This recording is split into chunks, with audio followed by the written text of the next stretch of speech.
สวัสดีค่ะวันนี้นะคะเราจะมาคุยกันในเรื่องของการขยายพันธุ์ฟรองซัวนะคะด้วยวิธีการวางใบซึ่งจริงๆแล้วเนี่ย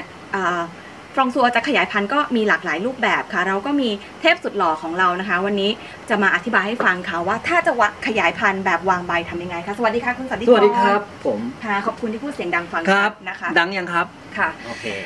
ทีนี้การขยายพันธุ์ฟรองซัวนะคะมันก็มีหลากหลายวิธีนะคะไม่ว่าจะเป็นของการเพาะเมล็ดคัตติ้งหรือการปักชำนะคะสุดท้ายก็คือการวางใบทีนี้อยากจะถามว่าวิธีเลือกต้องมีหลายอย่างใช่ไหมเหตุผลไหนที่ไม้ตัวไหนไม้แบบไหนคุณถึงจะเลือกใช้วิธีการวางใบคะเหตุผลสุดท้ายครับก็คือทำทุกอย่างแล้วมันเหลือใบหนึ่ง2 ใบก็ต้องตัดทิ้งก็วางมันไปรอไป8 เดือนอะไรอย่างเงี้ยทำไมถึงเลือกเป็นวิธีสุดท้ายมันช้าครับแล้วก็ไม่อยากจะต้องให้มันเป็นไม้หน้าเดิมๆก็คือเราก็ยกยอดวางก็ได้ไม่เห็นจำเป็นต้องวางใบนอกจากจะแบบสุดยอดของความเทพแล้วว่าใบก็เสียดายมันก็วางได้ซึ่งการวางใบเนี่ยมันก็จะเหมือนกับคัตติ้งในแง่ที่ว่ามันเหมือนกับต้นแม่เป๊ะๆเลยใช่ไหมใช่ใช่แล้วทีนี้สมมติถ้าเราวางใบอ่ะมันจะเป็นโคเด็กซ์มันจะขึ้นโคดไหมมันจะแบบขึ้นโคดก่อนครับขึ้นโคดสัก6 เดือนเนี่ยมันจะเป็นหัวกลมป่องๆเลยคล้ายๆเมล็ดเลยแหละไม่มีความแตกต่างจากเมล็ดเลยจริงเหรอใช่ดูออกไหมสวยงามไม่ออกคัตติ้งอ่ะจะเห็นแผลจะไม่เนียนแต่ถ้าวางใบก็คือเมล็ดอ่ะเหมือนกันเป๊ะไม่ต่างแค่นานหน่อยอย่างเงี้ยเหรอใช่ก็แปลว่าเวิร์กดิแค่นานอ่ะแต่แบบก็ดูไม่เวิร์กสำหรับไม้เกรดสูงแต่ถ้าไม้กระล็อกแลกอะไรมาแล้วก็แก๊กมีขี้เกียจทิ้งใบก็ปักไปก็ลองดูก็โอเคครับได้อ่ะเริ่มทำกันเลยดีกว่าต้องมีอะไรบ้างคะจะวางใบมีดวิธีการเลือกไม้สมมติว่าอันนี้มีโกนขนจักรแลของคุณใช่ไหมครับอันนี้ไม่ใช่ครับวิธีการสมมติว่าหลักการในการเลือกไม้ที่คุณจะวางใบมีไหมวางใบมันดีกว่าเทพมากมีบ้างน้อยมากที่จะอารมณ์นั้นส่วนใหญ่ก็จะแบบตัดยอดแล้วใบมันหลุดออกมา2-3 ใบก็เอามาทำอย่างนั้นหรือไม่ก็มีลูกค้าแบบอยากได้ต้นนี้เลยอ่ะแต่ไม่มีกิ่งเลยวางใบให้หน่อยได้ไหมอย่างลูกค้าต่างชาติที่เราเคยเจอรู้สึกว่าเขายังไม่ได้เลยนะเขาสั่งมาเป็นปีแล้วไม่ได้ทำหรอกขี้เกียจนิสัยไม่ดีเอาสมมติแล้ววันนี้เลือกอะไรมาคะเลือกอะไรมาเป็นตัวอย่างในการที่จะวางก่อนจะวางใบนี้มันวางไปแล้วนี่วางไปแล้วดูเลยเราก็เนี่ยได้แกะให้ดูเลยเนี่ยว่าวางไปแล้วอันนี้วางไปประมาณสัก6 เดือนได้คือจะให้ทำวางใบให้ดูเดี๋ยวอันนี้ไว้โชว์ทีหลังมาให้ดูก็อย่างนี้ไงครับนี่เอาตั้งแต่เด็ดได้ป่ะแล้วก็วางเข้าไปอย่างนี้ก็วางแค่นี้ใช่ไม่ดิเอาเลือกมาสมมติว่าต้นพี่เลือกได้ป่ะเลือกได้แล้วนะคะแต่คุณต้องเอากิ่งที่มันล่างที่สุดเลือกใบที่มันใหญ่ที่สุดแล้วก็แข็งแรงที่สุดผมเลือกเองดีกว่าใบนี้แล้วกันมันดูทุเรศมากเลยมันควรจะต้องเอามันออกครับแล้วก็ตัดเอามันมากินเดี๋ยวมองนี่ไงตัดเข้าไปเนี่ยครับแล้วบอกว่าเลือกกิ่งที่ล่างที่สุดก็นี่มันทุเรศมากแล้วมันบิดขึ้นมาข้างบนควรจะต้องเอามันออกเพราะว่าเดี๋ยวยอดใหม่ออกมาแล้วเดี๋ยวมันก็จะไปชนกันมั่วหมดแล้วดอกเดือกอะไรก็มีปัญหาเพราะมันไขว้อยู่ขนาดนี้เราก็ตัดออกมาถ้ามันจะเคลื่อนทิ้งก็เสียดายจุ่มเย่งลากนิดนึงแล้วกันลากนะครับไม่ต้องผสมเลยเหรอคะคุณไม่ต้องครับแตะเข้าไปแล้วก็ทิ้งไว้ให้มันแห้งยังไม่ทันแห้งก็จุ่มไปเลยนะคะก็ใช่ดีเพราะว่ายามจะได้ติดไงแล้วก็วางเฉยๆอย่างเงี้ยคือเสร็จแล้ววางไว้สัก3 วันแล้วกันแล้วค่อยกดมันลงไปในดินนิดนึงในเครื่องปลูกให้ในดินโอเคเท่าที่คุณเคยบอกมาก็คือว่าเราเคยให้คนงานเนี่ยวางใบแบบนี้แล้วก็เหมือนกับเขากดมากไปมันก็เลยหักแล้วมันก็ไม่งอกมันช้าเพราะฉะนั้นนอกจากวางเฉยๆอย่างเงี้ยแล้วหลังจาก3 วันแล้วเนี่ยแล้วทำยังไงต่อ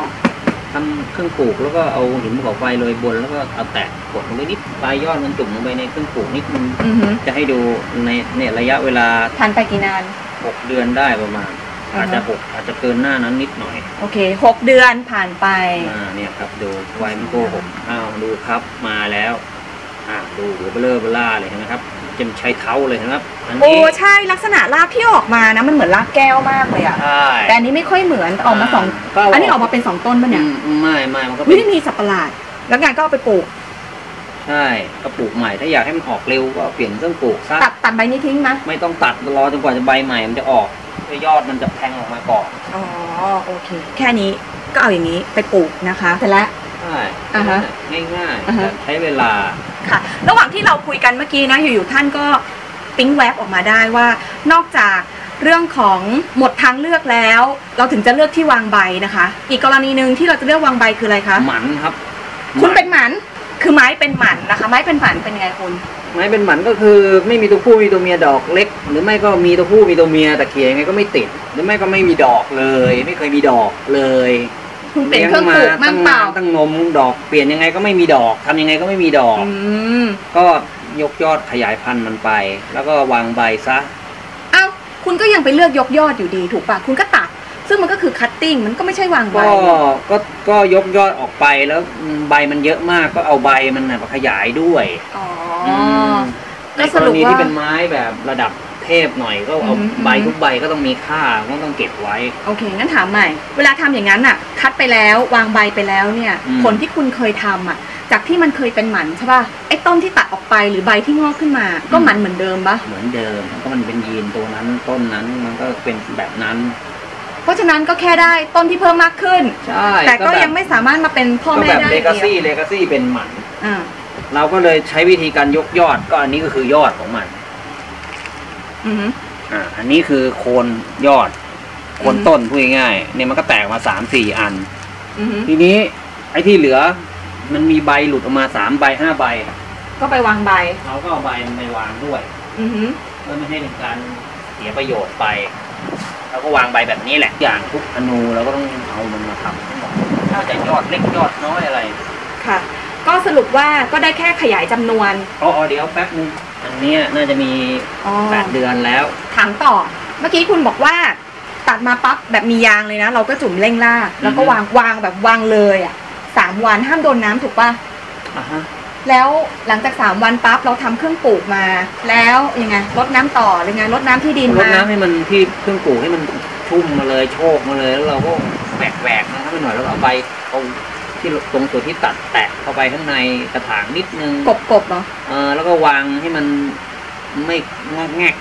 แค่นั้นเองต้องเอาลวดอะไรล็อกไม่ต้องลวดล็อกไม่ได้ลวดล็อกต้องไปพวกตัดยกหน่อแค่นั้นแล้วก็ไปวางไว้ที่ล่มๆแล้วเมื่อไหร่รดน้ำอีกทีคะก็รอจนกว่ามันจะเบาๆแห้งๆจนไม่มีแล้วก็ไม่ต้องรดแล้วก็วางสักประมาณอาทิตย์นึงแล้วกันอาทิตย์นึงก็เริ่มรดน้ำได้ต่อไปก็รดปกติแล้วเดี๋ยวมันก็จะเริ่มรู้สึกว่ามันไม่ขยับแล้วมันจะลากมันเริ่มจะออกทีนี้ในช่วงแรกๆที่เราวางไปแรกๆสัปดาห์แรกเนี่ยเราไม่ได้รดน้ำถูกปะพอเราเริ่มรดน้ำแล้วเนี่ยคุณแนะนำให้รดน้ำแบบไหนรดน้ำแบบข้างบนหรือว่าเอาไปจุ่มดีกว่าถ้ารดข้างบนโอกาสที่เครื่องปลูกมันจะกระเด็นออกไปแล้วรากเส้นเล็กๆที่มันเริ่มเกิดมามันอาจจะขยับมีปัญหาใช่แล้วเดี๋ยวมันจะยากขึ้นมีเทคนิคอะไรอีกไหมคะระหว่าง6 7 8 9 เดือนนั้นต้องทำอะไรมานอกจากรดน้ำก็ไม่ต้องทำอะไรมันต้องเสียเวลาไปอย่างนั้นแหละคุณก็ทำไปทั้ง500 ใบคุณจะได้แบบอันนี้ใบอันนี้ออกละเดือนนี้อันนี้เดือนหน้าอันนู้นใบนี้ออกอะไรอย่างนี้ถ้าคุณมีใบอยู่ใบเดียว2 ใบคุณก็รอไปมันก็นานไปมีข้อแนะนำอะไรอีกไหมคะในก่อนจะลาจากไปแนะนำว่าไม่ต้องวางดีกว่า ทำอย่างอื่นเถอะวิธีอื่นง่ายกว่าครับโอเคค่ะขอบพระคุณนะคะสำหรับวิธีที่สุดท้ายไม่มีทางเลือกคนเรามันก็ต้องมีอะไรนะมันก็ยังได้อยู่ก๊อกสุดท้ายนะไว้บ้างนะคะสำหรับท่านใดนะคะมีคำถามนะคะที่อยากจะถามจะเกี่ยวกับฟองซัวหรือไม่เกี่ยวหรือจะไปเกี่ยวกับไม้ตัวอื่นนะคะก็สอบถามเข้ามาได้นะคะที่ LINE นะคะ @LOP ผู้ดังเกาะตอนี่ตอนนี้เหลือต้นละเท่าไหร่ครับเกี่ยวไหมเนี่ยก็ถามไงผู้ดังเกาะตอก็ง่ายๆถามมาเหอะถ้าเราไม่รู้เราก็ตอบว่าไม่รู้ใช่ป่ะเดี๋ยวท่านผู้ชมจะหมั่นไส้นะคะสำหรับวันนี้นะคะก็ขอบพระคุณนะคะท่านครับผมค่ะวันนี้ลาไปก่อนนะคะอย่าลืมนะคะมีอะไรไลน์มาถามได้ที่ @LOP Nursery นะคะสำหรับวันนี้สวัสดีค่ะ